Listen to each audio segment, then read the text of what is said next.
শাড়ি পরে পেট উন্মুক্ত রাখিস কি লোক দেখানোর জন্য? পিছন থেকে এই কথা শুনে চমকে উঠলাম। চটপট পেছনের দিক তাকিয়ে দেখি জঙ্কুক ভাইয়া দাঁড়িয়ে আছে। ওনার ফেস দেখে বোঝা যাচ্ছে উনি খুব রেগে আছেন। আমি ওনাকে দেখে চোখ নিচে নামিয়ে গেলাম। ভাবতে থাকি উনি এতক্ষণ সামনে ছিলেন, হঠাৎ আমার পেছনে কিভাবে এলেন, তাও আবার এমন একটা কথা বলতে। ভয়ে ভয়ে জঙ্কুক ভাইয়া দিক তাকিয়ে তিনি কড়া গলায় বলে উঠলেন, এখনো দাঁড়িয়ে আছিস তুই? কথা খানে যায় নাই? শাড়ি ঠিক করে আয় জলদি, তাহলে একটা চড়ুই মাটিতে পড়বে না।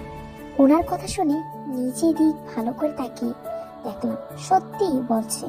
সত্যি আমার পেট দেখা যাচ্ছে। আমি আর দেরি করলাম না, দৌড়ে আমার রুমে চলে আসলাম। ইচ্ছে মতো অনেকগুলো সেফটি বেল্ট লাগিয়ে দিলাম শাড়িতে। এবার শাড়ি কেন, শাড়ি বাপ ও ক্ষমতা নেই খোলার। শাড়ি ঠিক করে একটা নিঃশ্বাস ফেললাম আমি। ইস কি না লজ্জাটা দিল। জঙ্কুক ভাইয়া আমাকে অন্যভাবে বললেও পারত, এইভাবে বলা লাগে।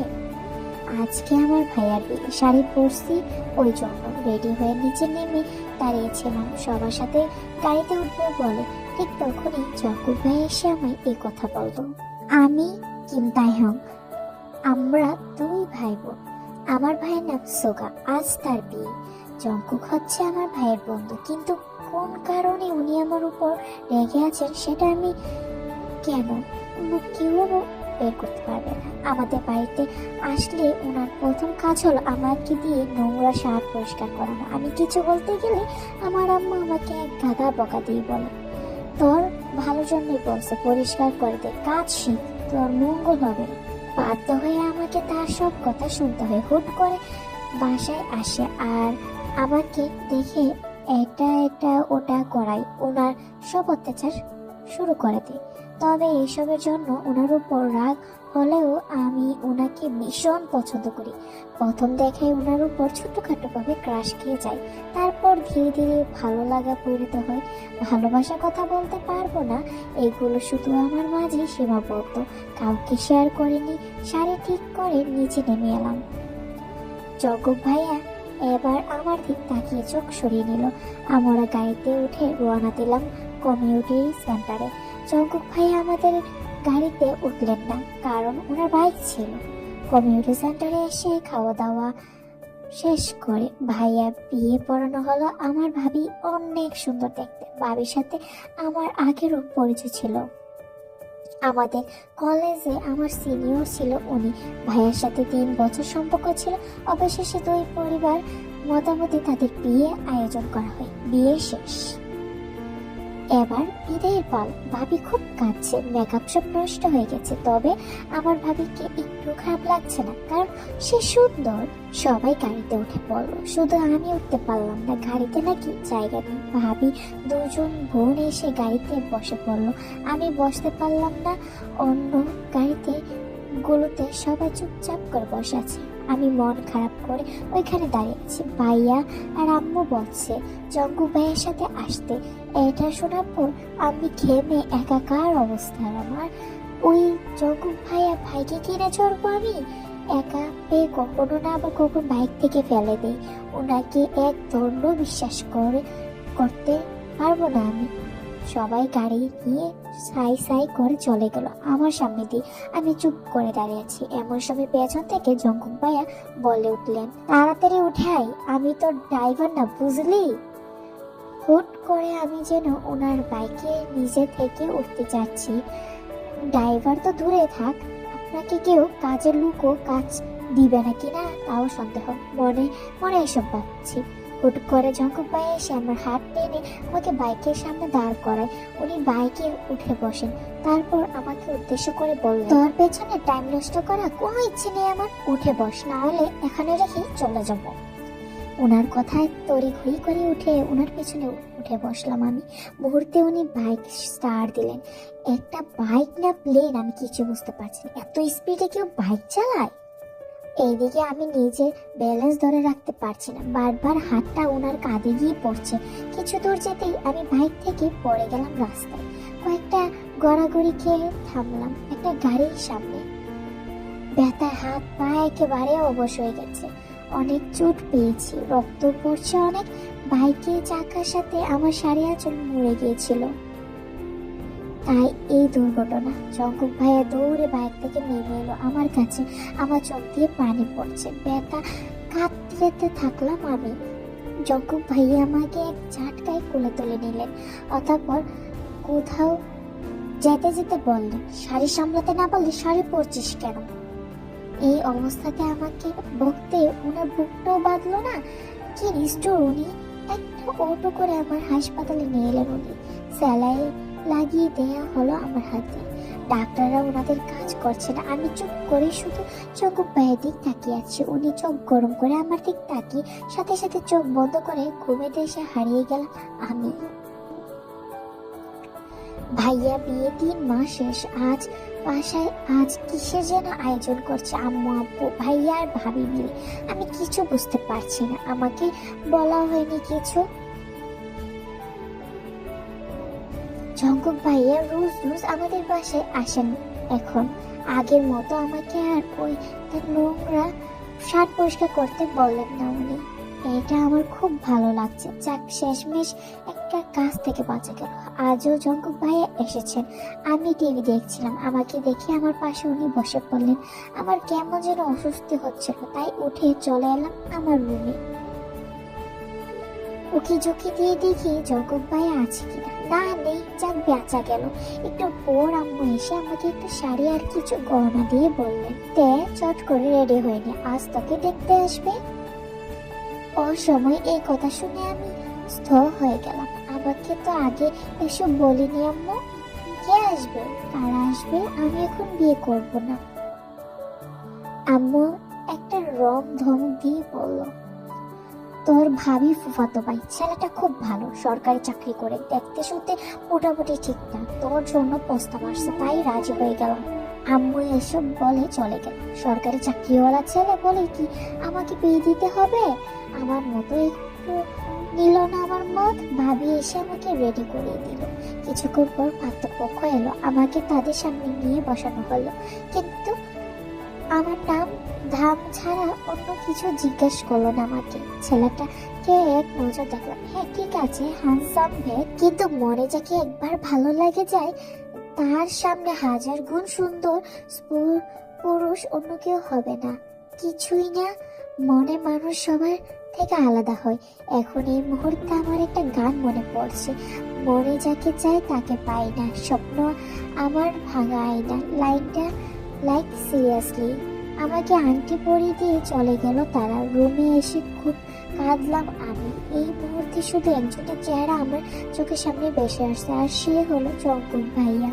আমার ভালো লাগা যে কবে ভালোবাসা পরিণত হয়ে গেছে বুঝতে পারিনি আমি। জঙ্কুক ভাইয়াকে কোনো দিনও বলতে পারবো না যে আমি তাকে ভালোবাসি। ওনার যা রাগ তুলে কবে না আছাড় মেরে দেয়, ভাবতেই ভয় লাগে। জঙ্কুক ভাইয়াকে আমি জল্লাদের মতো ভয় পাই। মনে এক রাস কষ্ট নিয়ে আমি বিয়েতে রাজি হয়ে গেলাম। কি করব আর? আমি কিছু বলতে পারবো না কাউকে যে আমি জঙ্কুক ভাইয়াকে ভালোবাসি। কেউ মেনে নেবে কিনা জানা নেই। যদি আমার কারণে আমার ভাই আর জঙ্কুক ভাইয়ের বন্ধুত্ব নষ্ট হয়ে যায়। অবশেষে এলো আমার বিয়ে দিন। চুপ করে বসে আছি। একটু পর আমাকে নিচে যাওয়ার জন্য বলা হবে, বিয়ে পড়ানো হবে। মাঝখানে একটা পর্দা টাঙিয়ে দেওয়া হয়েছে।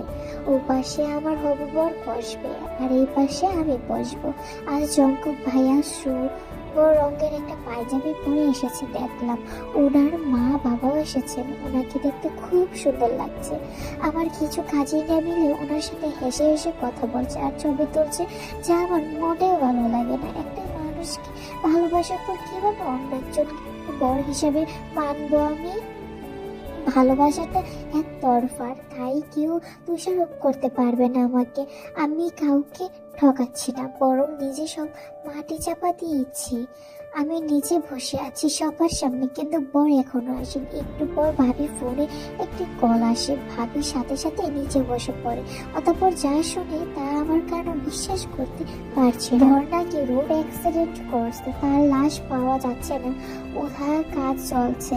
এইসব শুনে আমার পাশাপাশিরা আমাকে গালামন্দ করছে। আমি নাকি অপাইয়া, বিয়ে দিনে বরকে খেয়েছি, বিয়ের আগে বিধবা হয়েছে। এসব উল্টাপাল্টা কথা শুনে আমি নিজে স্থির থাকতে পারি। কাঁদতে কাঁদতে নিজের রুমে এসে দরজা লাগিয়ে দিলাম, ঘরে সব জিনিস উলটপালট করে দিলাম।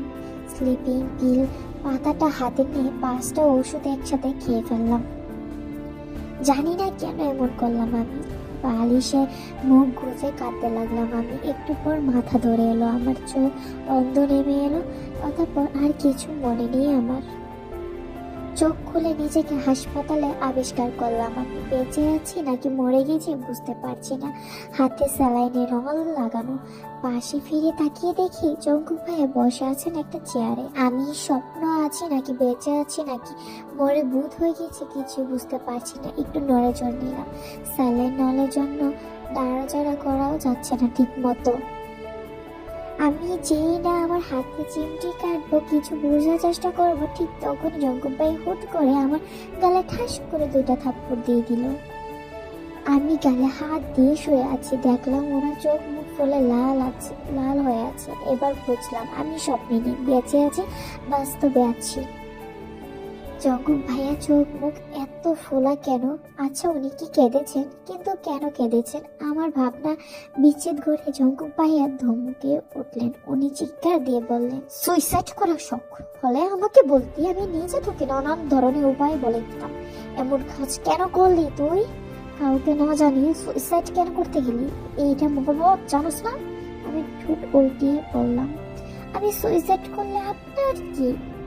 কথাটা শোনা মারতে জঙ্কুক ভাই আমার দিকে ঝুঁকে পড়লো। আমি আমার মুখটা অন্যদিকে নেওয়ার চেষ্টা করছি, কিন্তু কড়া গলায় বলে উঠলেন উনি, আমার কি মনে হয়? আমারই তো সব। আমি বোকার মতো তাকিয়ে আছি। উনি সরে গেলে আমার কাছ থেকে, তারপর বলে উঠলেন, তের বাচ্চাতে তোর জন্য আমার সব প্ল্যান ভেস্তে গেল। কোনি কোথাকার? আর একটু অপেক্ষা করলে কি মহব্বত হতো? শেষ পর্যন্ত দেখতে যে কি হয় তা না, তুই শুট করে সুইসাইড করার চিন্তা নিলি পেতনি। আমাকে যা ইচ্ছে তাই বলে চলে গেলেন উনি। কখন থেকে আম্মু আব্বু ভাইয়া কাউকে দেখছি না, শুধু উনি একাই এখানে আছে। দরজা ঠেলে ভাইয়া আর ভাবি ভেতরে ঢুকলো। ওদের দেখে একটু স্বস্তি নিঃশ্বাস ফেললাম। ওদের পেছনে বোকা পড়া একজনকে দেখলাম আমি। ভাবি দরজা একটু চেপে দিলেন। সবকিছু আমার মাথা উপর দিয়ে যাচ্ছে। ভাইয়া এসে আমায় বললেন, দেখাদি শেষ মুহূর্তে এসে তুই এই কেচ্চালাটা কেন করলি বলতো? আমি হা করে তাকিয়ে আছি ভাইয়া দিকে। কি বলছে এসব ভাইয়া? সবাই মিলে এভাবে আমাকে বলছে কেন? আর কিসে প্ল্যানের কথা বলছে ওরা? আমি কিছু বলতে যাবো, ঠিক তখনই বোকা পড়া মহিলাটা তার মুখে নেকাব সরালো। তার মুখটা দেখে আমি চোখ তেরি মাত্রা বড় হয়ে গেল। এক কোনো মহিলা নয়, এ হচ্ছে যার সাথে আমার বিয়ে হওয়ার কথা ছিল। সে মাথা এমনিতেই ঘুরছে, তার উপর এসব নাটক পাটক দেখে মাথা মোটেও ভালো লাগছে না। চেঁচিয়ে বলে উঠলাম, আপনি নাকি মারা গেছেন? এখন এখানে কি করছেন আপনি? আমার চিৎকার শুনে জঙ্কুক ভাইয়া সাথে সাথে আমার মুখ চেপে ধরলো। ভাইয়া গম্ভীর হয়ে বলল, ও মারাটা যায়নি তে, এটা আমাদের প্লেনের একটা চাল ছিল। ভাইয়া একটু দম দিয়ে বলল, আমাদের প্ল্যান ছিল ওকে গাড়ি থেকে সরিয়ে একটা অ্যাক্সিডেন্টের নাম দিয়ে দিব, যাতে সবাই ভাবে ও মারা গেছে। অতঃপর সবাই তোকে নিয়ে নানান কথা বলবে। ঠিক তখনই জঙ্কুক এসে আর জঙ্কুক আব্বু আম্মু এসে তোকে বিয়ের প্রস্তাব দেবে। আব্বু আম্মু তার সন্তানের কথা ভেবে, মান সম্মানের কথা ভেবে তোরা জঙ্কুকে বিয়ে দিয়ে দিবে। সব ঠিকঠাক এগোচ্ছিল, কিন্তু তুই সুইসাইড কেন করতে গেলি? ভাগ্যটা ভালো ছিল যে ওষুধগুলো পাওয়ার কম ছিল, না হলে তোর এতক্ষণে হারিয়ে ফেলতাম। বল দেখটা। ভাইয়া মুখে এসব শুনে আমি জঙ্কুক ভাইয়া দিকে তাকালাম। উনি আমার চোখ টিপ মারলেন। আমি ধাক্কা দিয়ে আমার মুখ থেকে ওনার হাত সরিয়ে রাখি। অতঃপর ভাবি আমাকে উদ্দেশ্য করে বললেন, জানো তো আমার ফুফা যে কবে তোমাকে পছন্দ করে মা বাবার কাছে প্রস্তাব দিয়ে বসছিল, আমি জানতামই না। যখন শুনি এই কথা তখন তো জঙ্কুক ভাইয়া রেগে বুম। তখন ফাটার সম্ভাবনা, কারণ আমি আর তোমার ভাইয়া জানতাম জঙ্কুক ভাইয়া তোমার প্রতি দুর্বল, ও তোমাকে পছন্দ করে অনেক। কিন্তু পরিস্থিতি এমন যেন কেমনটা সামলাবো বুঝতে পারছিলাম না। তারপর আমার ফুফাতো ভাই কে সব খুলে বলে এবং আমাদের প্ল্যানটার কথা বলে, কিন্তু তুমি যেমন কাজ করবে তা ভাবিওনি। জঙ্কুক ভাইয়া উনি আমাকে পছন্দ করেন, মানে মানে আনন্দে নাচতে লাগলাম। কি তা এদের যে দেখানো যাবে না, মুখটা বাকিটা ভিতরে। তোমরা ভাবলে কি করেছে জঙ্কুক ভাইয়াকে আমি বিয়ে করব? ওনাকে আমি সহ্য করতে পারি না, উনি নিজেও আমাকে সহ্য করতে পারে না, তাহলে কিসে বিয়ে ফিয়ে? আমার কথায় জঙ্কুক ভাই হেসে বললেন, তোরা এখন যা, আর যে হোক 2 দিন তুমি আড়ালে থাকো, আমি আর তে বিয়ে কালই করছি। আমি অবাক, কাল বিয়ে করছে মানে? সত্যি সত্যি উনি আমায় মেরে ফেলার প্ল্যান করছেন নিজ্ঞাত? ভাইয়া ভাবি আর যে হোক চলে গেলেন। জঙ্কুক ভাইয়া আমার কাছে এসে বললেন, তোর হাসিতে মুক্ত ঝরে, তোর গজা দাঁত দেখে আমার চোখে নেশা লাগে, তোকে না দেখলে মন আনচান করে। এবার বলতো তোকে না ভালোবাসলে কাকে ভালোবাসবো আমি? আমি চোখ বুজে নিলাম। উনি আমার এতটা কাছে যেন ওনার উত্তপ্ত নিঃশ্বাস আমার চোখে মুখে আছড়ে পড়ছে। আমি নিভি, ওনাকে কিছু বলার সাহস আমার নেই। কবে ঘুমিয়ে পড়ছি জানি না, তবে ঘুম থেকে উঠে চোখ মেলে তাকিয়ে দেখি জঙ্কুক ভাইয়াকে দেখলাম আগে আমার হাত জড়িয়ে ধরে ঘুমিয়ে আছেন।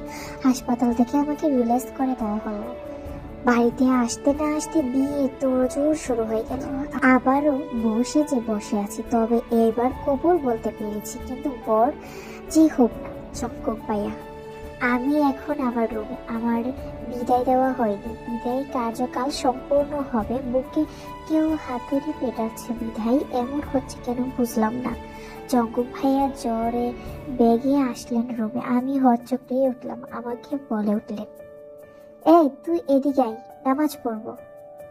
আমি নিচে নেমে যাই, নামাজে বিছিয়ে একসাথে নামাজ পড়ে নিলাম। বেডের উপর পা তুলে বসতে ধপ করে জঙ্কুক ভাইয়া এসে আমার কোলে শুয়ে পড়লো। আমি বড় বড় চোখ করে ওনার দিক তাকিয়ে আছি। উনি ধমক দিয়ে বললেন, কে কানি এভাবে তাকাস না, পরে কিছু হয়ে গেলে আমি আর তার দায় নিতে পারবো না।